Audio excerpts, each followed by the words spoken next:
Assalamualaikum. Hai, apa khabar semua? Bertemu lagi kita pada hari ini. Saya Cikgu Wahidah. Tajuk pembelajaran kita pada hari ini ialah rantai makanan. Murid juga akan dapat mengetahui pengeluar dan pengguna dalam rantai makanan serta aspek perpindahan tenaga dalam hubungan rantai makanan tersebut. Jom kita mulakan. Hidupan dalam satu habitat saling bergantung untuk mendapatkan sumber makanan. Dapatkah kamu kenal pasti haiwan yang ada di habitat paya bakau ini dan apakah makanan bagi setiap haiwan yang dikenal pasti? Tupai sedang memakan buah, manakala memerang dan bangau pula sedang memakan ikan. Ketam memakan haiwan-haiwan kecil yang ada. Burung dan monyet memakan buah-buahan. Ular pula memakan burung, monyet dan tupai. Sifat saling bergantung antara haiwan ini membentuk satu hubungan yang berkait seperti rantai. Rantai makanan bermaksud hubungan makanan antara hidupan.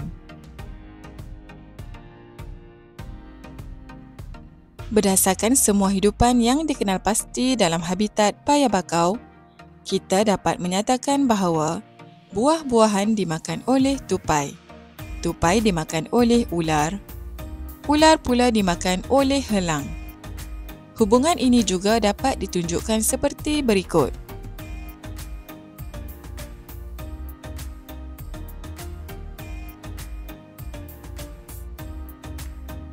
Apabila membina rantai makanan, ianya dapat diringkaskan seperti ini sahaja.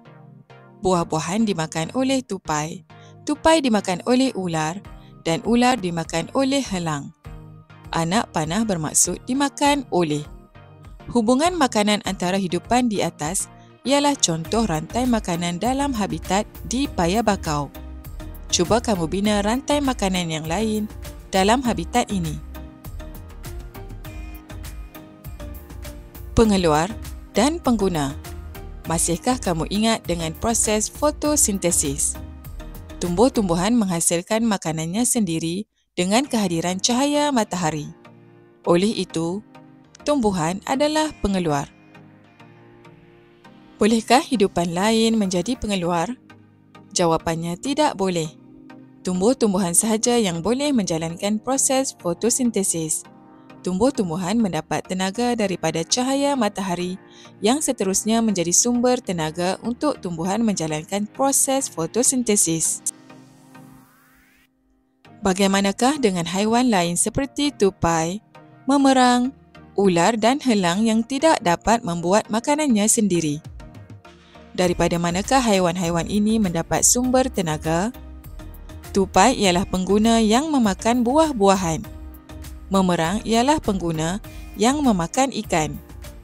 Oleh itu, tupai dan memerang mendapat tenaga daripada makanan yang dimakan. Hidupan ini juga dapat dikaitkan dengan perpindahan tenaga seperti yang berikut. Tupai ialah pengguna yang mendapat tenaga dengan memakan buah. Ular ialah pengguna yang mendapat tenaga dengan memakan tupai. Helang ialah pengguna yang mendapat tenaga dengan memakan ular. Anak panah dalam satu rantai makanan juga menunjukkan aliran perpindahan tenaga. Hubungan makanan dengan proses fotosintesis. Mari kita perhatikan situasi di kebun ini. Berdasarkan pengeluar dan pengguna yang dikenal pasti, perpindahan tenaga dalam beberapa rantai makanan dapat dibina seperti di sebelah. Hidupan di kebun sayur ini membentuk hubungan makanan antara pengeluar kepada beberapa pengguna. Oleh itu, rantai makanan juga menunjukkan hubungan makanan antara hidupan dari aspek perpindahan tenaga.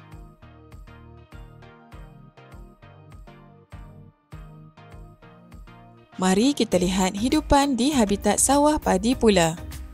Matahari ialah sumber tenaga utama dalam ekosistem yang membekalkan tenaga cahaya dan tenaga haba. Padi ialah pengeluar yang mendapat tenaga daripada cahaya matahari untuk menjalankan proses fotosintesis. Itik dan ayam adalah antara pengguna yang memakan padi. Oleh itu, Pengguna ini mendapat tenaga daripada padi. Tenaga dipindahkan kepada pengguna berikutnya, iaitu ular yang memakan itik dan ayam. Tenaga dipindahkan kepada pengguna terakhir yang memakan ular, iaitu helang. Helang juga memakan itik dan ayam. Tahukah kamu, ekosistem ialah sistem ekologi hidupan semula jadi yang tinggal bersama-sama, saling berinteraksi dan saling bergantung dalam suatu habitat termasuk persekitarannya seperti air, tanah dan udara yang bersumberkan tenaga daripada cahaya matahari. Sampai di sini dahulu pembelajaran kita pada kali ini.